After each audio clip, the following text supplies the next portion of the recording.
The blade stopped 3 inches from my throat, held there by a hand that wasn't mine. "This human is under my protection," Empress Valithra announced, her voice cutting through the ceremonial hall like fracturing ice. The noble who'd drawn on me, some 7th son with more pride than sense, went pale beneath his silver-blue skin. I hadn't moved. Couldn't really. When you're a junior diplomatic attaché from Earth's fledgling stellar relations office, surrounded by 8-foot-tall Kethvari aristocrats who consider your species barely worth acknowledging, you learn to stay very, very still. "Your Radiance," the noble stammered, sheathing his blade with trembling fingers. This creature interrupted the rite of petition. He spoke out of turn. "The insult to your throne was mine to address, not yours." The Empress released his wrist. She hadn't looked at me once. "All of you." The hall emptied in rustling silk and barely concealed whispers. I caught fragments, defending vermin, gone mad since the severance, no consort bond, and now this. When the massive doors finally sealed, I was alone with the most powerful being in 3 star systems, and she still wouldn't look at me. "You should not have spoken," she said. "That delegate was lying." I kept my voice steady. The trade proposal he presented, it would have bankrupted the outer colonies within 2 cycles. I've seen the numbers. I had to. You had to nothing. She turned then, and I understood why her court feared her. The Kethvari were beautiful in the way glaciers were beautiful. Ancient, terrible, utterly indifferent to small things that broke against them. Valithra was all of that. But there was something else in her violet eyes. Something wounded. "I'm sorry," I said. "But I won't apologize for telling the truth." Truth. She spoke the word like it tasted foreign. "Your ambassador promised me Earth sought genuine alliance. He promised your delegation would observe our customs. He promised you were different from the other young species, the ones who lie and scramble and break faith the moment it suits them. We are different." "Are you?" She descended from her throne, each step precise, controlled. "I've ruled for 200 of your years, human. I have heard 10,000 promises. Do you know how many were kept?" I said nothing. "None." She stopped before me, close enough that I had to crane my neck to meet her gaze. "Your word promise has no equivalent in Kethvari. We have oaths bound by blood, contracts sealed in witnessed flame, vows that carry the weight of execution if broken. But promise?" Her lip curled. "I promise means nothing in my culture.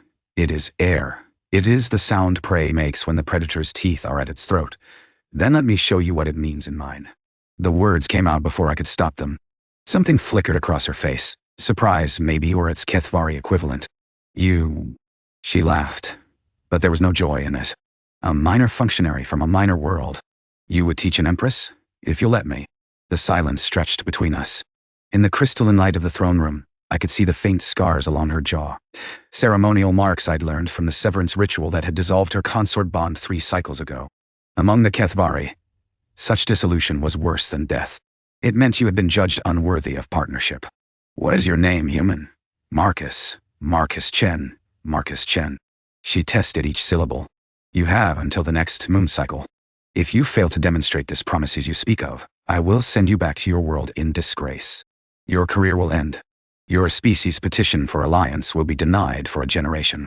And if I succeed?" That wounded thing in her eyes flickered again. "Then perhaps I will believe that not everything in this universe is broken beyond repair."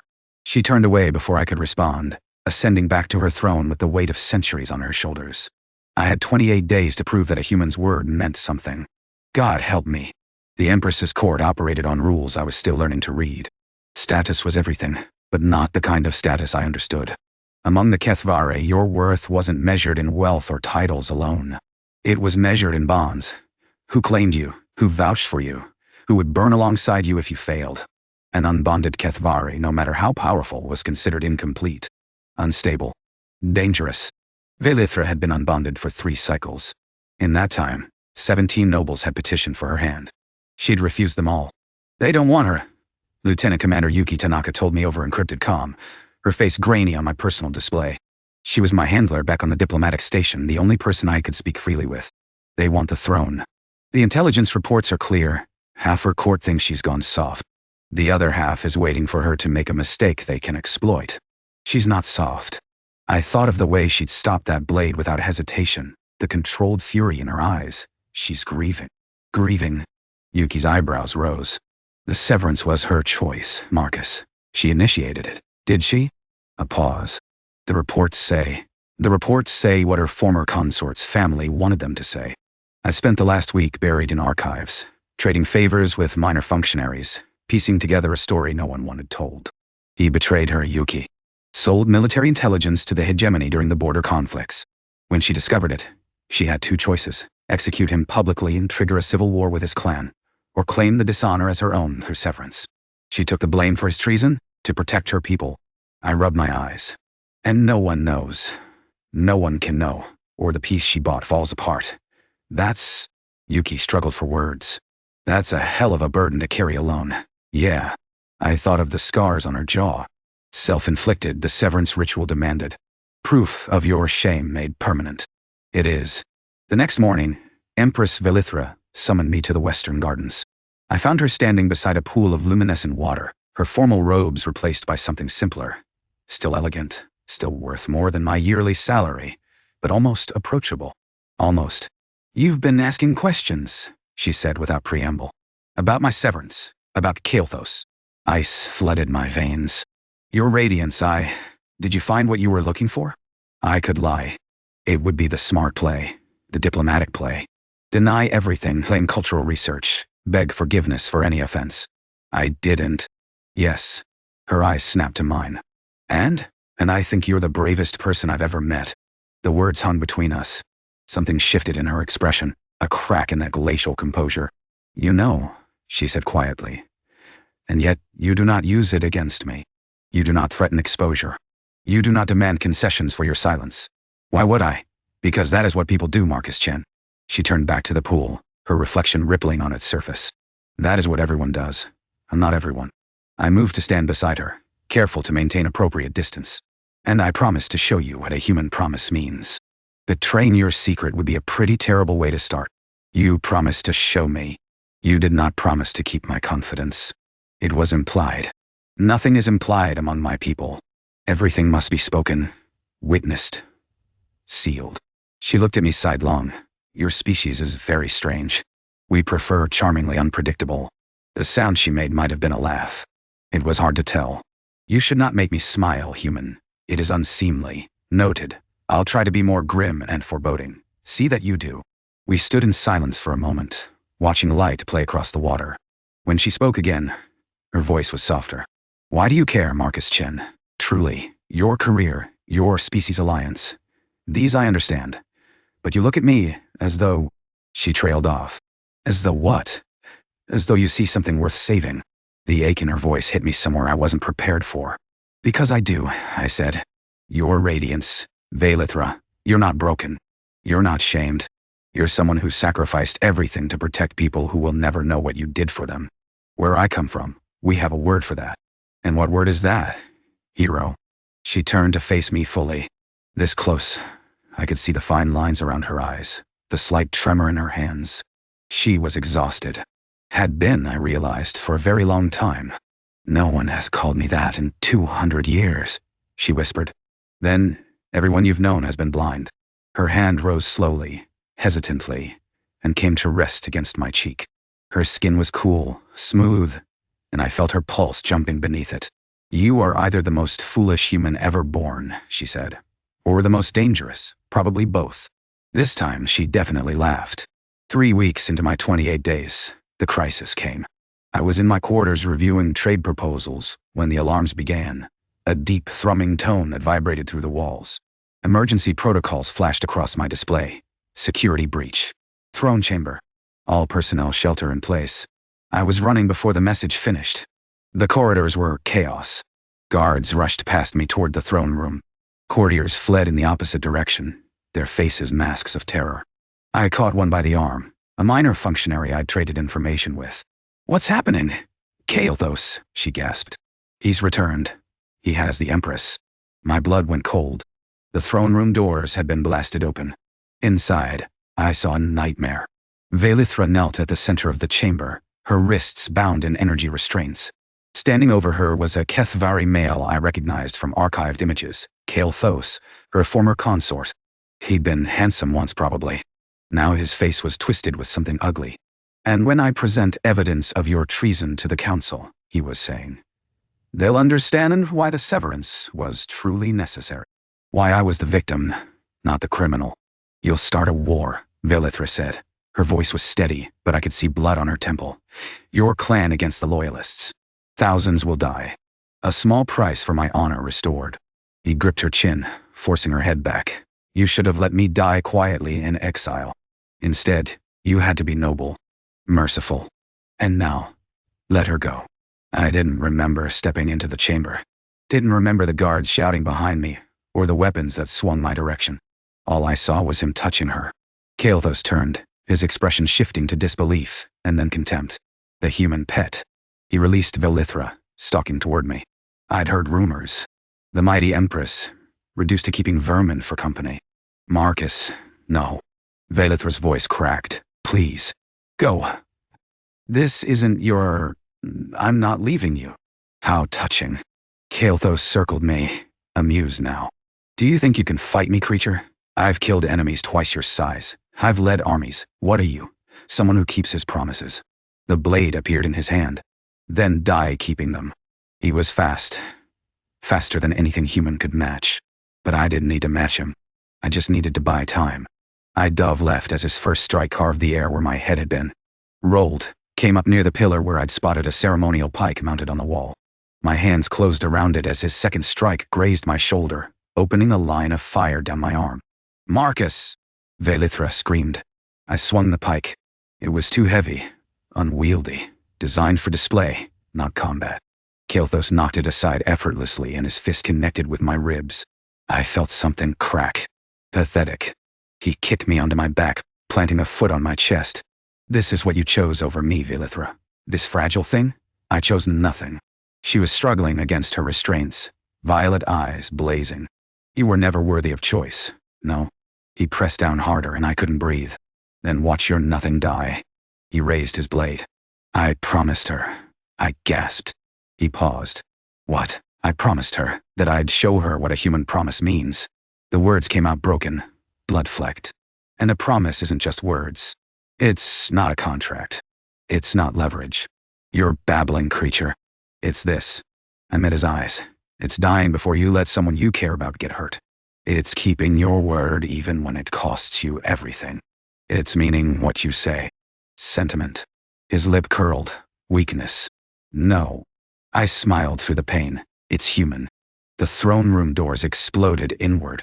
Kael'thas spun as imperial guards flooded the chamber. But not the guards who'd been chasing me. These wore different insignia, older markings. Behind them strode an ancient Kethvari female with eyes like burning amber. Grandmother, Dautonie. Velithra's voice shook. How your human sent a message, the old woman said. She gestured, and guards surrounded Kael'thas. 3 weeks ago. Detailed evidence of this one's treason. Transmitted through channels he couldn't intercept. Instructions to watch for his return. Her ancient gaze found me. He said you wouldn't ask for help.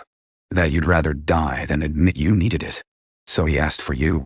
You, Velithra stared at me. You planned this. I promised to show you what human promises mean. I coughed, tasting copper. We don't just make them to the person we're promising. We keep them when they're not looking, when they never know. When the only witness is ourselves. Kael'thas lunged toward me, but the guards had him. As they dragged him away, he screamed curses in languages I didn't know. I didn't hear them. The world was going gray at the edges. Velithra was beside me suddenly, her restraints gone, her hands pressing against the wound in my shoulder. Medics, she shouted. Now, hey, I managed. Did I pass your test, you impossible creature? There were tears on her face. Kethvari weren't supposed to cry. Don't you dare die. Wasn't planning on it. My eyes were closing. Still got 5 days left on my promise. The last thing I heard was her voice, broken and fierce. Hold on, Marcus. That's an order. Then, darkness. I woke in stages. First came awareness of softness, linens finer than anything I'd ever touched, a bed that seemed to cradle every aching part of me. Then came the smell, something floral and alien and somehow comforting. Then came the pain, dulled but present, radiating from my shoulder and ribs. Finally, I opened my eyes. The room was elegant but not ornate, personal quarters rather than medical facilities. Crystalline light filtered through gossamer curtains. And sitting beside my bed, her hand wrapped around mine, was the Empress of the Kethvari Dominion. She was asleep. Her head rested on the edge of the mattress, silver blue hair spilling across the sheets. Without the weight of her crown, without the armor of her composure, she looked younger, vulnerable, exhausted, I realized, as if she hadn't left this chair in days. I squeezed her hand gently. Her eyes flew open. Marcus. She sat up abruptly, then seemed to catch herself, smoothing her features into something more controlled. You're awake. How long? 4 days. She released my hand, reluctantly, I thought. But perhaps I was imagining things. Your injuries were severe. Human physiology is nice. Fragile. So I'd been told. I tried to sit up and immediately regretted it. What happened? Kael'thas, awaiting trial. The evidence you gathered was irrefutable. She stood, moving to a side table where she poured water into a crystal glass. His clan has already begun distancing themselves. There will be no war. Good. I accepted the water, our fingers brushing as she handed it to me. That's good? Yes. She sat again, closer this time. Marcus, I must ask. The message you sent to my grandmother, you did this before Kael'thas attacked. Or anyone knew he would return. How? I didn't know he'd come back. I set the water aside, but I knew someone would. You have too many enemies, and you refused to let anyone help you. So I made arrangements. Just in case. Without telling me. You would have stopped me. I would have. She was quiet for a moment. Why did you do it? Truly. You risked your career. Your life. For a woman you'd known less than a month. I made a promise. You promised to show me what human promises mean. You did not promise to die for me. Didn't I? I met her eyes. I promised to prove that a human's word was worth something. How could I do that if I abandoned you the moment things got dangerous? That's not. She stopped, frustration flickering across her face. You are the most infuriating creature I have ever encountered. Every time I believe I understand you, you do something that defies all logic. Is that a compliment? I don't know. She looked away. I don't know what anything is anymore. For 3 cycles I have been cold, careful, alone. And then you walked into my throne room and spoke truth when everyone else spoke lies. And I haven't known peace since. Vaelithra, my people believe that bonds are forged through ritual, through blood and fire and witnessed vows. She turned back to me and I saw it again. That wounded thing in her eyes. Except now it was mixed with something else. Something that looked almost like hope. But you bound yourself to me with nothing but words. And then you proved those words with action. Again and again. That's what promises are, I said softly. They're not magic. They're not contracts. They're choices. Every single day you choose to keep them. And that choice is what makes them mean something. Then I would make a choice. She reached out slowly and took my hand again. Her fingers trembled. If you would let me. My heart was pounding. What choice? I would choose to keep you. The words came out rough, uncertain, nothing like the composed Empress I'd first met. Not as pet or servant or diplomatic attaché. As someone who matters. Someone I would protect as you have protected me. Vaelithra, I'm human. I'll live maybe another 60 years if I'm lucky. You'll outlive me by centuries. Yes. My species is considered primitive. Your court will never accept. My court will do as I command. Her grip tightened. Marcus, I have spent 200 years making choices for my people. For my empire. For everyone except myself. And I am tired. So tired. But when I am with you, I feel something I had forgotten existed. What? Hope. She lifted my hand, pressing it against her cheek where the severance scars marked her skin. You saw my shame and called it courage. You saw my isolation and called it sacrifice. You looked at everything I am, everything broken and scarred and cold, and you chose to stay. Of course I did. There is no of course in my experience. A tear slid down her face. So I'm asking you, Marcus Chen, to teach me one more thing. Teach me how to hope again. Teach me that not all bonds end in betrayal. Teach me what it means when a human says, I promise, and means it forever. I reached up, wiping the tear from her cheek with my thumb. I promise, I said, to stay as long as you want me. And if I want you forever, then forever it is. She laughed, a real laugh, broken and beautiful. And then she leaned down and pressed her forehead against mine, and we stayed that way for a long time, breathing together, 2 damaged people choosing to be less alone. Later, there would be politics. Negotiations. Her grandmother would interrogate me for 3 hours about my intentions. The court would whisper, and her enemies would plot, and humanity's alliance would become entangled with something far more personal than anyone had planned. But in that moment, none of it mattered. In that moment, there was only a promise kept, and two hearts learning to beat in time. Outside the window, the alien sun set over the crystal spires of the capital, painting the sky in colors I had no words for. Vaelithra lifted her head, and I saw my own future in her eyes. Uncertain, dangerous, absolutely worth it. "I should warn you," she murmured. "In my culture, when an empress chooses a bondmate, the ceremony involves quite a lot of fire. Good thing I like a challenge." She smiled, really smiled, for the first time since I'd known her. And I knew, with absolute certainty, that I would spend the rest of my life earning that smile. Some promises, after all, are worth keeping forever.